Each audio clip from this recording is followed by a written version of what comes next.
fun. So yeah, I have seen this tag going around on booktube and I really wanted to do it because I just thought it was a really nice way to kind of like wrap up half of the year. I started my booktube in March, I think, so I haven't been doing it for the whole 6 months, but I was reading from the start of the year. I have read quite a bit. I've had a lot of really good reading experiences, a few bad. Generally, I've quite enjoyed what I've read this first half of the year. I've set my Goodreads goal to 52 books for 2021, which is 1 book a week, and currently I've read 23. I'm on my 24th and I'm filming this on the 3rd of July. So according to Goodreads, I am 3 books behind schedule.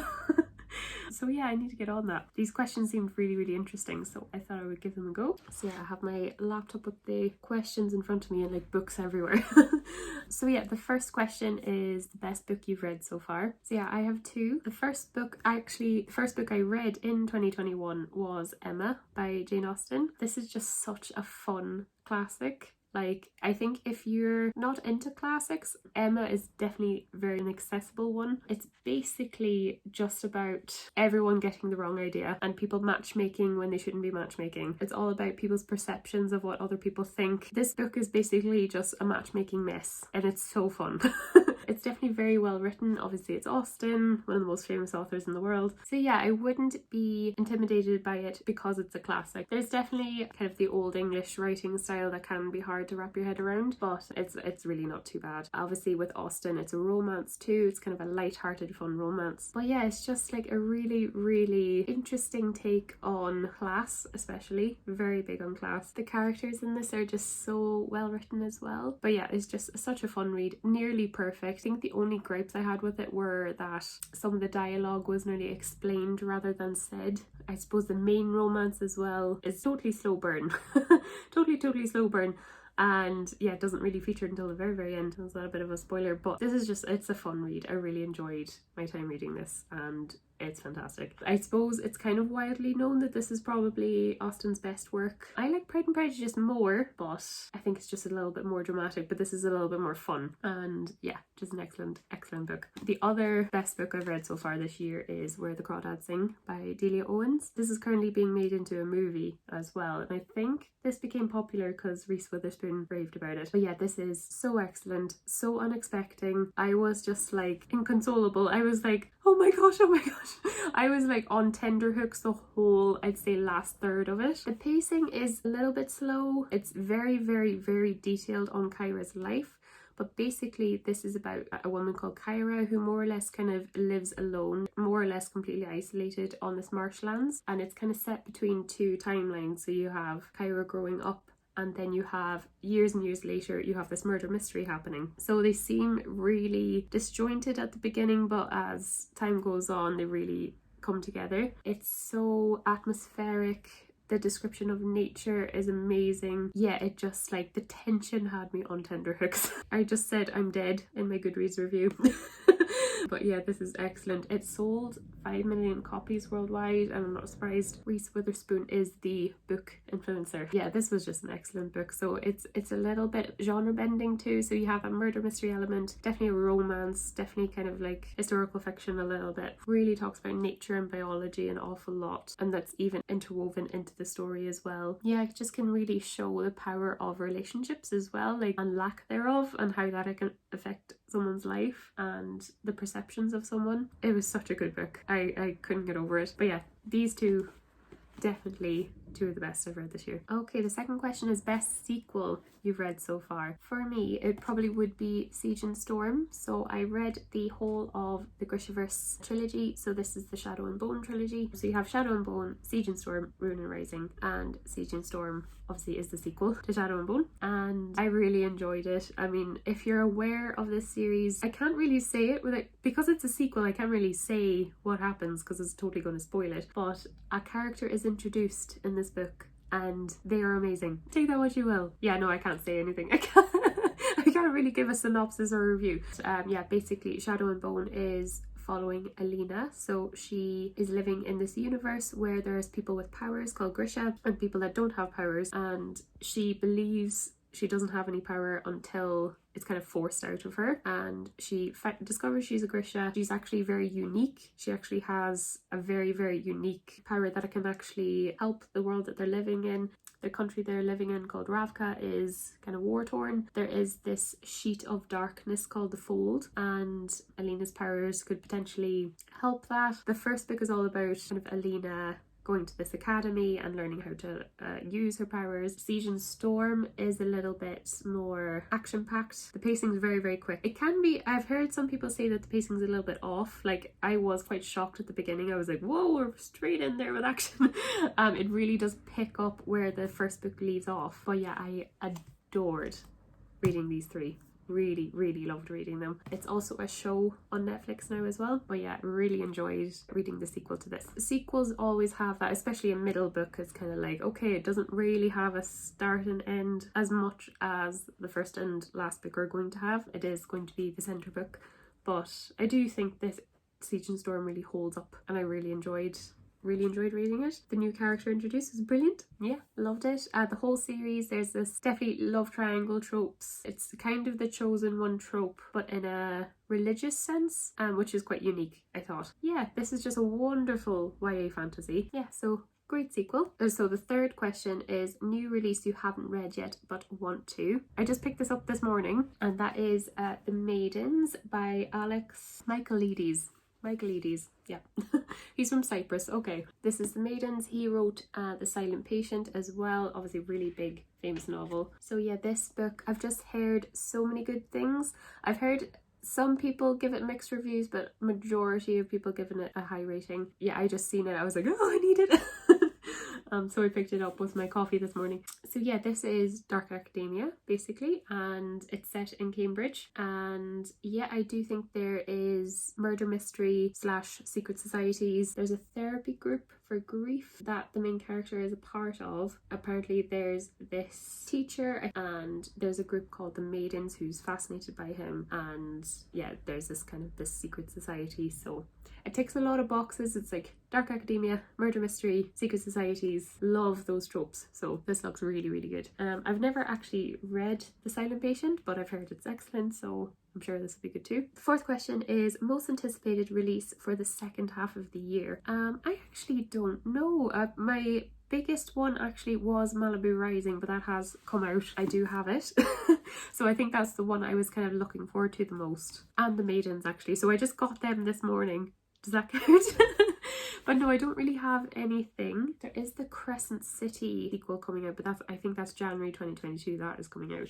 I don't actually have an answer to that question. It was Malibu Rising, but I got that. Yeah, I'm actually not sure at all. Don't have an answer for that one. So number 5, biggest disappointment. It has to be The Magpie Society. So this is by Zoe Sugg and Amy McCulloch. This just didn't deliver. It just really didn't deliver, and I was kind of expecting better. I'm a big fan of Zoe Sugg. I really like her videos. I know she had the Girl Online series, and I read the first one, didn't like it. But that was very much aimed for a very young audience. I think I picked this up thinking it would be an adult book, and it wasn't. It's a young adult book, so the characters are in school. Yeah, this is maybe similar to The Maidens in a way, or maybe Ninth House by Leigh Bardugo, where it's kind of academia, dark academia, secret societies. This book though, I wasn't intrigued by The Magpie Society at all. This is actually one of the first books I read this year, and I was actually quite generous and gave it a 3-star on Goodreads, but I think I would downgrade it 2. I think it's definitely probably a 2.5. It's not well written. It's just not, and I was kind of disappointed because I thought Zoe would do better after her last books. I like it enough that I still will. I think this is going to be a trilogy or a duology. I'm not quite sure, but there's definitely going to be a sequel. The next one's coming out. Oh, that probably would be an anticipated. I do want to pick up the sequel to this. I think that's coming out in October. I didn't dislike it enough to put it down or to stop reading or to not carry on with the series. I think I definitely will. Yeah, I was just a little disappointed in it. And the characters, just kind of the dialogue is really unrealistic. Like, I'm like, teenagers don't talk to each other like that. The dialogue is nearly like an early noughties movie, teen drama, American high school type. You can tell that the boarding school was inspired by Harry Potter. It kind of has the house system and everything like that, which is quite nice. It's a nice setting. I did quite like its 2 points of view. So you have the Zoe writing Ivy and Amy writing Audrey. And I did quite like both the characters. Ivy and Audrey are quite likeable. Audrey's kind of this Malibu Barbie, but she's actually not. There's a good bit of depth to her. She's a very likeable character. So is Ivy. She's a really big high achiever. And they're roommates. They really don't like each other, and a friendship does blossom, so that is quite nice. There is a romance in this that makes no sense. 0 sense. It's the boy is not appealing. I think he's handsome. That's it.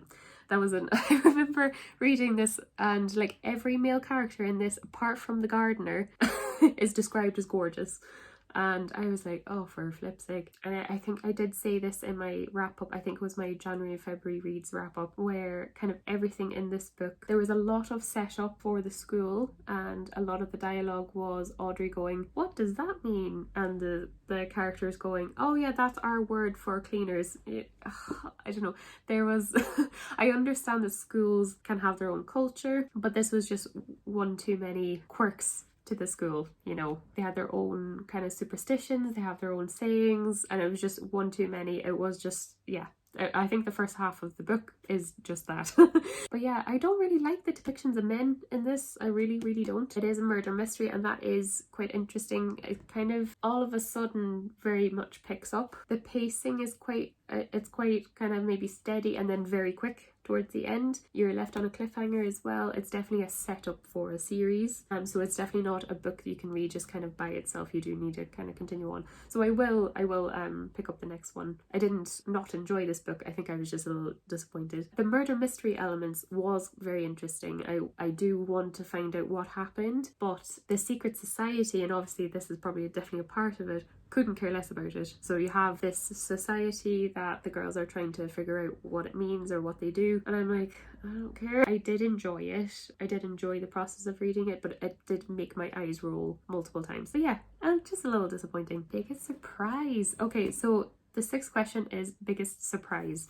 For me, that is definitely, and I've mentioned this in my June wrap up, but that would be Girl, Woman, Other by Bernardine Evaristo. I was quite intimidated by this first because I was like, oh, this is going to be, I don't know, 12 points of view, probably not going to be that interesting. Oh, it won the Man Booker, so it's going to be really literary. It's going to, you know, try to tell me something political. It does do that, but in an amazing way. This is a fantastic book. I won't go into too much detail because I did go description of this book in more detail in my June wrap up, which I will link. Basically, how Evaristo interwoven all these stories. So you've got 12 women of colour and their individual stories, and Evaristo has this amazing ability to understand the human condition. There are characters that are 80 years old in this and 18, and she knows how, like, every single character is believable. She knows how to write, she knows how to create characters basically so well. I'll definitely read more from her. What I couldn't get over was how one person can view an experience totally differently to another person. It was just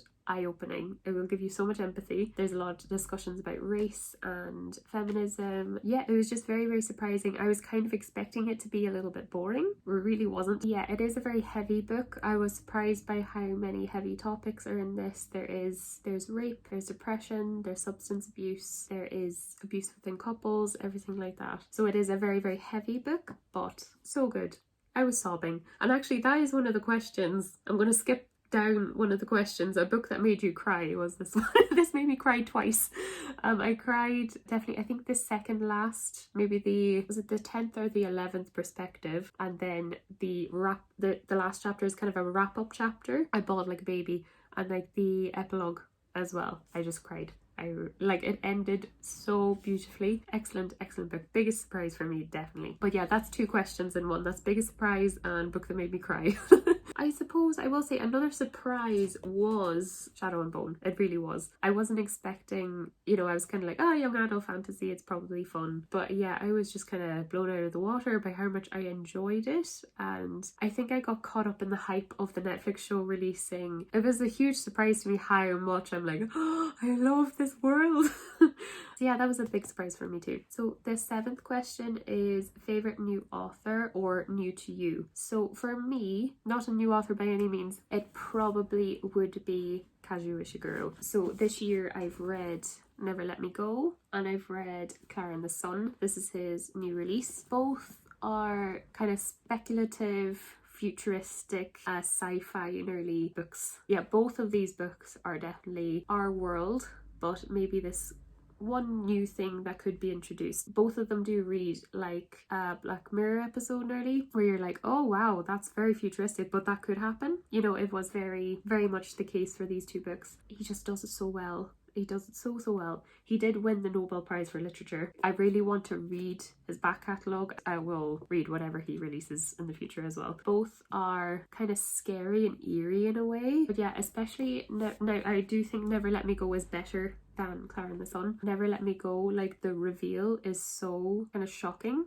and just so well written. I suppose my one gripe was like the characters don't really know what's going on as well, and you'd think the revelation would be so big, but it wasn't, where it feels big to you, the reader. Same with Clara and the Sun, there's definitely an element of this where he does not feed you with a spoon with what's going on. He leaves you to work it out by yourself, or it's just this blasé comment and you're like, what is happening? So yeah, he does speculative sci-fi futuristic books so well, and I would highly recommend either of these. I would say definitely read Never Let Me Go. Definitely read this. Clara and the Sun is definitely slower, still very heart-wrenching, but yeah, he is a Japanese author, I believe. I think he's Japanese born British author, and yeah, he's just amazing. So yeah, number 8 is newest fictional crush, Casbreaker. Yeah. Basically any male character from Shadow and Bone. Yeah. But I don't know, is that the show and the actors are really, you know, you have Archie Renault, oh my goodness, Ben Barnes, Freddie Carter, Kid Young. Yep, that's more the show than books. I would say for me, it definitely probably would be the male characters in Austen's novels. So Mr. Knightley, I love Mr. Knightley. Oh my goodness. Yeah, probably him. It's probably going to be him. I think this kind of was helped by watching the movie Emma. And I think it's Anne Taylor-Joy who plays Emma. I think that movie came out in 2019. I remember that was the last film I seen in the cinema before the pandemic. But who is the actor who plays Mr. Knightley? Johnny Flynn. Yeah. I think that helped that Johnny Flynn is gorgeous in the movie. But yeah, I just love, I think is it George? Yeah, it is. It's George Knightley. He's definitely my fictional crush. But yeah, him and any of the male characters in Shadow and Bone. Book crush, Mr. Knightley. Oh, newest favourite character. Oh. So yeah, that's question number 9. Again, I think it's Emma. I loved this book. Please go read it. I love Emma. She actually, Austen was like, oh, nobody's gonna like her. She's really, I suppose she is kind of bitchy, to be honest. But or she's quite snobby in a but still in a endearing way. Like, she's quite a unique protagonist. She's not like this perfect heroine, and I think that's what I like about her, is that she is very imperfect, but she's still really endearing and you still kind of cheer for her. Yeah, I love Emma, and I think Anne Taylor-Joy did her justice, very much so. I really love actually the characterizations in Rebecca, so by Daphne du Maurier. I don't know, the characters aren't likable, so you have like Becca, you have Mrs. Danvers, you have Maxim de Winter, you have the main character who doesn't have a name, who's just Mrs. de Winter. They're so well written, they're so well done, and I loved how Mrs. de Winter was just like living in her own little fantasy world. You see things from her perspective, which can be really unreliable too. So I think my favourite character to nearly read from was Mrs. de Winter, or the unnamed protagonist in Rebecca, but I think probably my favourite character is Emma. So I'm going to skip to question 11. Book that made you happy. I think that was Northanger Abbey.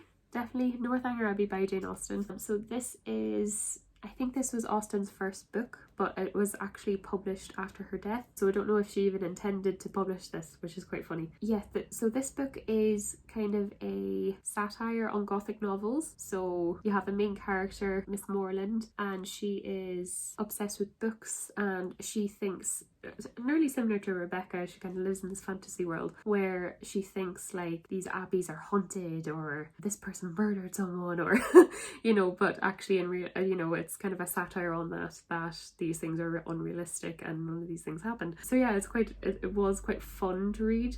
Catherine Morland is this really sweet, innocent character. She's really fun to read from. There's characters that like Austen wants you to hate, and she makes you hate them. Yeah, there's drama, there's a lovely romance. So like, I think I was like cheering at the end. I was like, oh, I love this.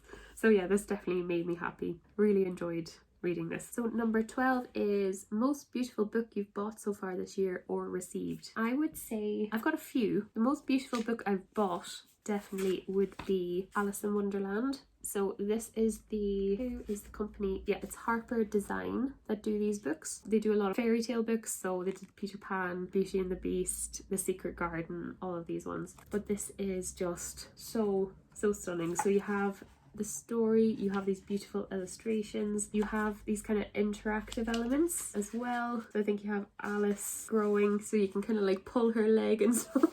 Yeah, you have the Cheshire Cat here. What's he gonna do? Oh wow. So yeah, they are these like interactive elements in it that are just so stunning. But yeah, just even this cover is gorgeous. So I'd love to really collect the Harper designs for all these fairy tales that they do. So yeah, this is beautiful. I just picked this up on Amazon. And another beautiful book I got was The Jasmine Throne by Tasha Suri. And I got this in my Illumicrate. I think this was the May box. It was either the May or June box. But it just has these beautiful sprayed edges with a leaf design. So yeah, if you get a Illumicrate you would have got this, but it is actually just so stunning. I think I will actually display it that way just because I think it's so pretty. Also, I really love Malibu Rising. I just love that color palette, all these pastel colors. I just love it. I need to get the stickers off. Oh no. I can take this sticker off but not this one. Oh, kind of ruins it. But yeah, I think this is just such a beautiful book. So the last question is, what books do you need to read by the end of the year? I have a few. Basically, since I love Shadow and Bone so much, I really need to read the rest of the Grishaverse series. So I have Six of Crows and Crooked Kingdom. These characters are actually in the show as well. And yeah, I'm just dying to read these, but I just want to get on top of my TBR so I can get into these. Just so excited.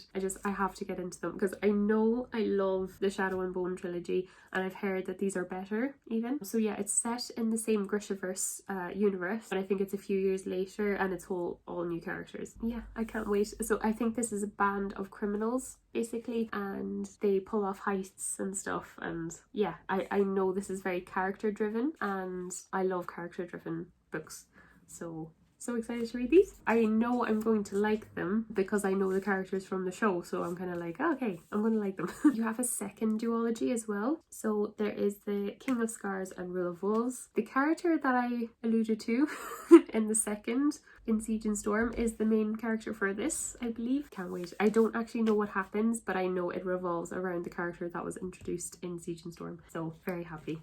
Very happy. Really need to get to them. This is very random, but on my TBR, so on the books that I really want to read, I really want to read this. So this is The Long Walk by Stephen King. So yeah, this was, I think it was one of his first books that he released, and it was released under the pseudonym Richard Bateman. But yeah, now he's putting his name on it. Just the premise of this sounds so scary, and I think I'm in the mood for a scary book. I might save this for October, but yeah, I just kind of like, every time I look at it I'm like, I really want to read that. Basically the premise is, I think it's 100 boys have to do this walk, and the winner is the person who just keeps going. Like, I think they have to just keep walking without stopping. People just fall away. Yeah, I think it's the last man standing basically wins. I don't know what they win, but just that whole premise sounds very Hunger Games like, I suppose. Yeah, obviously Stephen King, he wrote so many famous horror books. So yeah, it just kind of sounds kind of freaky, and I'm just like, oh yeah, really want to get to that. Also, I really want to get to The Hobbit and The Lord of the Rings big time. I have them, but they're kind of like, they're wedged between other books, so I can't really get them right now, but really want to get to them really badly. Like, every time I see them I'm like, I have to read them. But yeah, that is my mid-year freakout tag. Do you know what, I'm not freaking out too much. I had a good time.